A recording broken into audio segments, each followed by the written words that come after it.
been missing this calf for 2 days, and he's gotten in the bale yard and couldn't get out. His mother's been bawling for him. I've hunted everywhere for him, and I saw this bale with the net wrap disturbed, so I looked again, and there he was laying down. I'll get him out and get him back with his mother.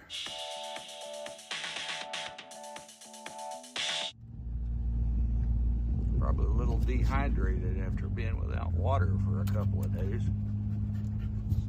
As soon as he gets with his mama, he'll be okay. This poor calf was so weak, it took a lot of time and a lot of patience to get him down to the pond.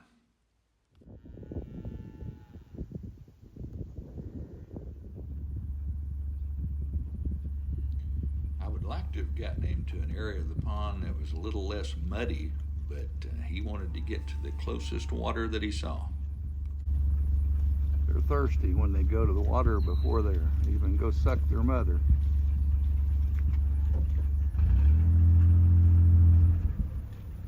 Wow. I'm amazed the little guy made it. His mother's right there for him though.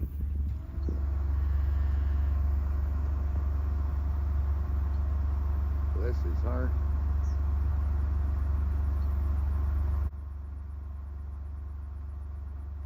It was a hot day, so he probably needed to cool off almost as badly as he needed a drink, so he laid down in the water.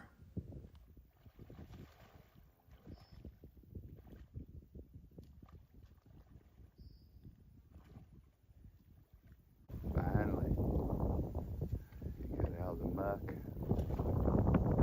Got enough energy to suck mama, so I think he can get out of the pond now. In 72 years on Earth, I thought I'd seen it all, but this calf that I've been missing for 2 days was stuck in the bale yard. Its mother kept bawling for it. It never returned to bawl. Today, when I was going to the mailbox, I saw bales that had been disturbed, the net wrap torn up, so I checked again. I'd checked this morning to try to find something in the bale yard. Didn't see anything. Found him there. From the looks of things, we think the calf was hung up by the hips between these two rows of hay bales because the net wrap is torn up and split away on both sides of the bale. So that's our best guess. Drove him back to the pond, terribly dehydrated as you can imagine after 2 days. He gets to the pond, drinks and drinks and drinks. He was so weak from dehydration, he got stuck in the mud on the shallow end of the pond. Finally, his mother came out and just kept giving him encouragement. He even sucked a little bit, but his front feet were stuck in the mud. Now he's out on the shore. His mother is pretty close to him, so I'm going to drive him away from the water. Lord knows he's taken enough water on at this point, but get him out in a shade by his mother. Come on, buddy, go to your mother. Go at least go to the shade.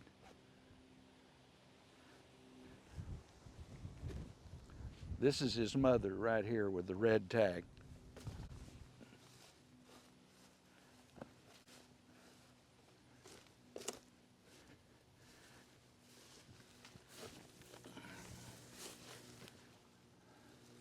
I'm not careful, I'm going to get stuck in the mud. Attaboy, go over to the shade. Easy, girl. You got your baby back now. Good job. Yeah, he's walking better now after he got a little water in him. Everybody loves a happy ending, and this is a miracle. He's in the shade now. He's got a good mama. She's going to take care of him. He's even acting like he's going to suck a little bit now, so that's a good sign. An hour ago, when I was driving him to the pond, I wouldn't have given you 10 cents for him because I really didn't know whether he's going to make it or not. But all's well that ends well, and he's doing good now. He's even wagging his tail a little bit. There he is sucking for the first time in 2 days. Even though he's a big calf, he could make it without milk, but he couldn't have made it much longer without water. Just 4 or 5 hours later, this calf is doing great and shows only a slight limp as a result of his ordeal. Back in the woods on one corner of the home place, there's about 50 feet of fence here that is completely flat on the ground. My bull has gotten out over on the neighbors, and so I told him I would fix the fence back, and he's gonna, when my bull comes up in his lot in a day or two, he's gonna capture him, we'll haul him back. But I've got a lot of fence to fix here and even a few posts to drive, and it's pretty hot.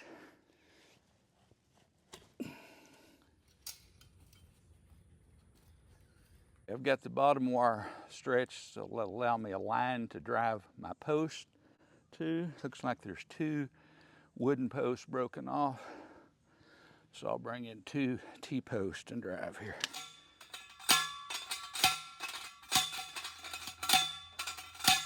Okay, that's why it's so hard to make fence here in the Ozark. I can't even begin to get this one started because of the rocks. I got to keep moving it back and forth till I find maybe a crevice between the rocks. It was hard enough driving posts here in the Ozarks when I was a young man, and it's even more difficult now with more than just a few years on my hour meter. I've got these 2 T-posts down as far as they'll go. I've moved them several times. They're not going to go any farther, so they're just going to be pretty much fence stays after I get the fence stretched and clipped to it. But hopefully cows hardly ever come back here anyway. I don't know why the bull was back here, so it's gonna have to do today.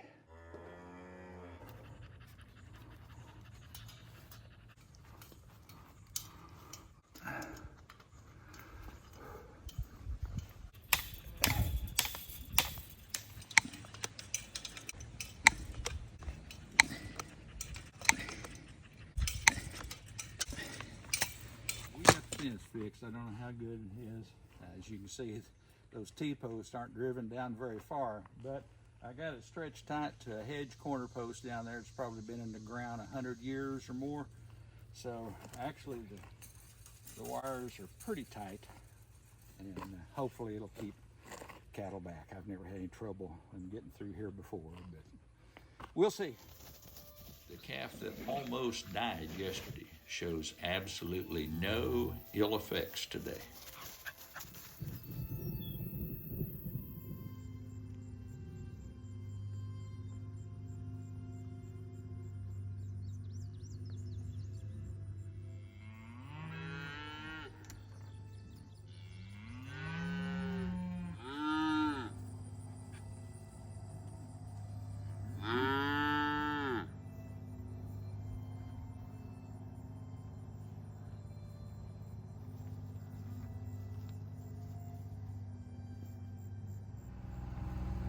Red cow with the black stripes still has a calf, but she looks closer with each passing day.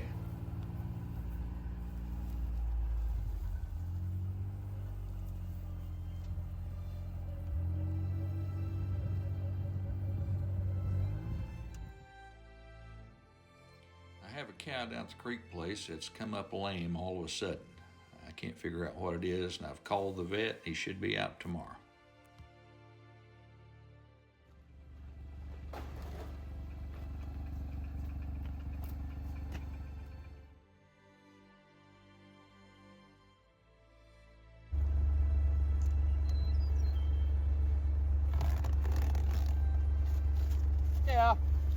Yeah. I've got a red steer calf from the neighbors, an adjoining pasture that's been over here at my place for a few days now. And this morning, while it's cool, I'm going to bait all the cattle into the corral and sort off his calf so he can come get it. This big red calf with the red tag is the one I want to get.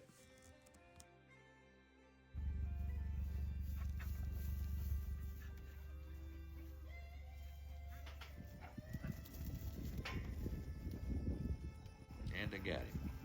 Just get rid of the cows now and he'll be ready to load for the neighbor.